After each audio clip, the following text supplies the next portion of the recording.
Capítulo 8. El latido del fundador. La desintegración del eco del rey no terminó con el último suspiro colectivo. Algo cambió en el aire mismo. Una presión que los habitantes de las murallas habían vivido desde siempre, tan constante como la gravedad, se desvaneció levemente.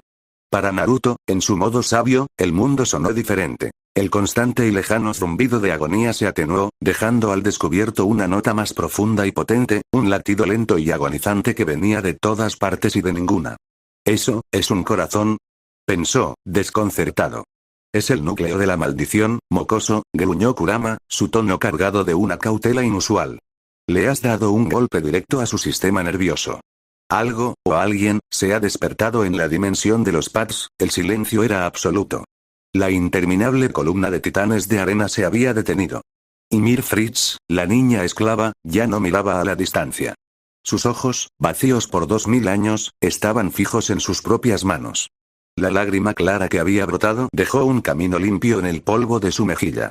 Por primera vez, el mandato eterno e ineludible del fundador se sintió, lejano. Como un grito ahogado por el viento. La luz dorada y cálida que había irrumpido no daba órdenes. No exigía. Solo existía, con una pureza que hacía arder los bordes de su prisión de no tiempo. Con movimientos lentos, como de alguien que despierta de un letargo, Ymir apartó la mirada de la montaña de cubos. Giró lentamente sobre sus talones y miró hacia el lugar desde donde provenía la luz. Un titán de arena a medio formar se derrumbó a sus pies, ignorado. En las colinas áridas, la confusión de los guerreros. La reacción de los titanes guerreros fue inmediata y violenta. El dolor fantasma que compartían se transformó en un pánico existencial. En un escondite rocoso a pocos kilómetros, Reiner se dobló por la cintura, jadeando. Se fue. La conexión con el pad se atenuó. Gritó, su voz entrecortada por el terror. Bertolt, pálido como la muerte, asentía. Es como si nos hubieran desconectado de la mitad de la red. Él, no solo está matando titanes. Está matando la historia. Anye, que observaba la expedición desde la distancia con unos prismáticos robados, sintió algo diferente. El hilo que la unía a la fuente, siempre tirante y doloroso, de repente, cedió. No se rompió, pero la tensión que la había mantenía en un estado constante de alerta y agonía se alivió. Por un instante, respiró sin el peso de 2000 años en sus pulmones. La sensación fue tan abrumadora que le nubló la vista. Bajó los prismáticos, confundida. ¿Era esto una trampa de su propia mente? ¿O era la promesa que esos ojos amarillos le habían hecho? Pie, ya de regreso con Zeke en un punto de encuentro predeterminado cerca de la costa, fue la más explícita. Algo cambió en el mundo, Zeke. No es solo poder. Es alivio. Un alivio peligroso. Ese forastero no es un demonio. Es un médico que quiere operar con un hacha. Y no sabe qué órganos son vitales. Zeke, quitándose las gafas para limpiarlas con un gesto nervioso, meditó sus palabras. Su plan de eutanasia, la erradicación pacífica de la raza eldiana mediante la esterilización, se basaba en el control del fundador y en la estabilidad de los pads. Esta fuerza exterior, este exorcista, estaba desmantelando el sistema desde sus cimientos de una manera impredecible. Podía arruinar todo, o podría ser la herramienta definitiva. Tenemos que cambiar la estrategia, dijo Zeke, su voz fría. Ya no se trata de recuperar al fundador o eliminar a la humanidad de las murallas. Se trata de controlar, o de destruir, a esa variable. Si su luz puede aliviar la maldición, quizás pueda acelerarla de la manera correcta. La decisión de Bertolt mientras Erwin y Levi evaluaban los siguientes pasos, convencidos de que debían presionar la ventaja mientras el enemigo estaba desequilibrado, la desesperación llevó a uno de los guerreros a un punto de ruptura. Bertolt Ober, el titán colosal, el muro caminante, el símbolo mismo de la impotencia humana, había vivido siempre con la culpa y el terror como compañeros de cama. La sensación de desconexión, de que su propia esencia se estaba diluyendo, fue la gota que colmó el vaso. Si su existencia como guerrero era lo que permitía amarle y esclavizar a su gente, y si ese demonio podía acabar con esa existencia de una manera que ni siquiera era una muerte honorable sino una disolución, entonces no había esperanza. Solo había una salida final, que llevara a ese demonio con él. Lo siento, Reiner, murmuró Bertolt, alejándose de su compañero mientras éste se recuperaba. Lo siento, Anye. No puedo esperar a que me disuelva. Se dirigió a un claro, a campo abierto, donde la expedición de Erwin tendría que pasar. Con lágrimas de miedo y determinación en los ojos, se mordió la mano. El destello de transformación fue cataclísmico. No la aparición silenciosa del colosal, sino una explosión deliberada de energía y vapor, una llamarada nuclear que iluminó el cielo crepuscular y arrasó todo a su alrededor en un radio de cientos de metros. El objetivo no era el ejército. Era atraer la atención del único que importaba. Naruto sintió la explosión de energía corrupta, masiva y dirigida, como una baliza de angustia. Allí. Cuando el vapor se disipó, el titán colosal, de 60 metros de altura, se alzaba como un dios de la destrucción. Pero no avanzaba. Sus ojos, normalmente vacíos, parecían buscar algo específico. Y cuando los clavó en Naruto, hubo un destello de algo parecido al reconocimiento y al desafío. «Es una trampa descarrida», gritó Erwin. «Se va a autodestruir». Bertolt no iba a autodestruirse. Iba a hacer algo peor. Concentró todo su ser, toda la energía de la maldición, en un último y desesperado acto. En lugar de liberar vapor de forma controlada, comenzó a comprimirse. Su cuerpo titánico empezó a contraerse, a volverse más denso, a brillar con un calor blanco y antinatural en las juntas. Era una bomba de presión diseñada no para vaporizar, sino para convertir todo a su alrededor en una esfera de plasma y fuerza conclusiva pura, un intento de borrar del mapa la anomalía que los amenazaba a todos. Naruto lo entendió al instante. No había tiempo para evacuar a todo el escuadrón. No había tiempo para estrategias. Kurama. Todo el poder. Ahora. Esta vez, no fue un manto. Fue una transformación total. En un abrir y cerrar de ojos, donde antes estaba el Jinchuriki, se alzó la bestia de 9 colas en todo su esplendor, una montaña de pelaje rojo y ojos carmesí que eclipsaba incluso al colosal en presencia aterradora. Los soldados de la legión retrocedieron, aterrorizados.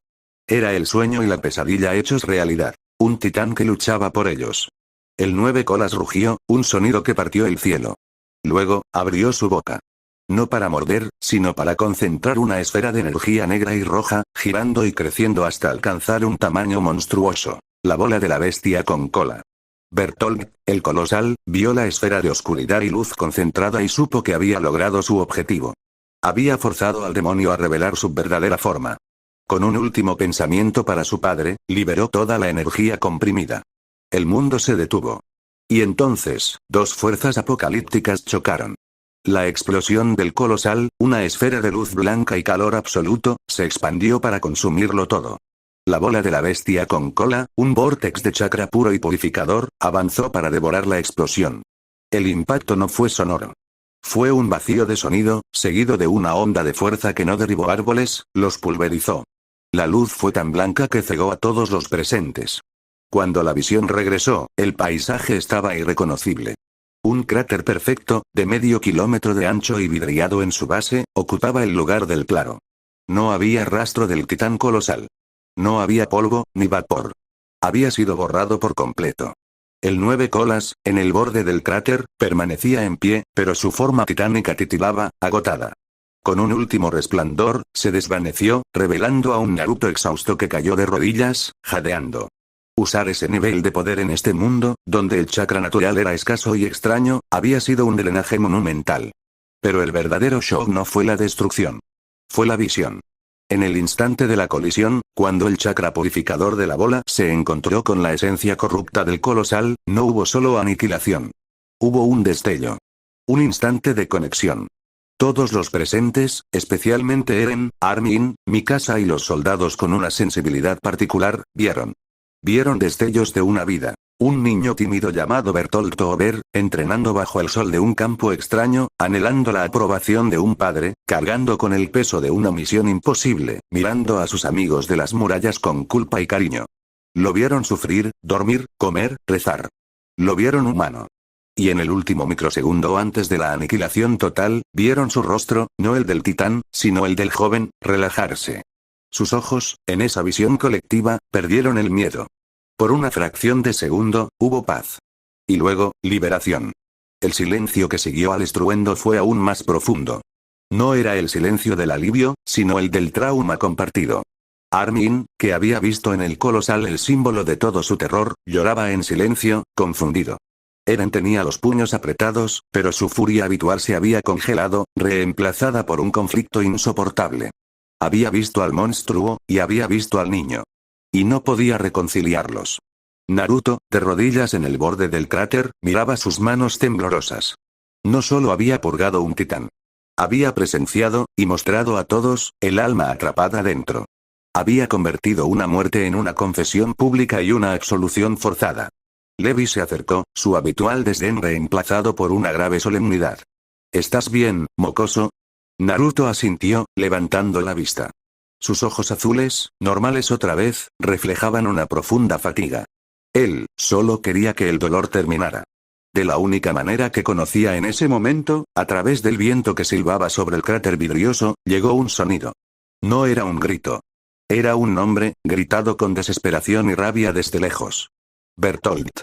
Era la voz de Reiner Braun, quebrándose en mil pedazos. Y en la dimensión de los Pads, Ymir Fritz, la fundadora, cayó también de rodillas. La explosión de luz y la liberación final de una de sus hijas más potentes había enviado una sacudida a través de su ser. La arena a sus pies ya no obedecía ciegamente. Formaba patrones caóticos, hermosos y trágicos. Las lágrimas ya no eran una. Eran un río silencioso. La batalla ya no era física. Se había convertido en una guerra por las almas, por la memoria y por el derecho a definir qué significaba ser libre. Naruto, al mostrar el rostro humano detrás del monstruo, había hecho lo imposible. Le había dado humanidad al enemigo. Y en un mundo construido sobre el odio a lo no humano, eso era la revolución más peligrosa de todas. El próximo movimiento no sería de Marley, ni de la Legión. Sería de aquellos cuyas lealtades, por primera vez en sus vidas, comenzaban a desmoronarse.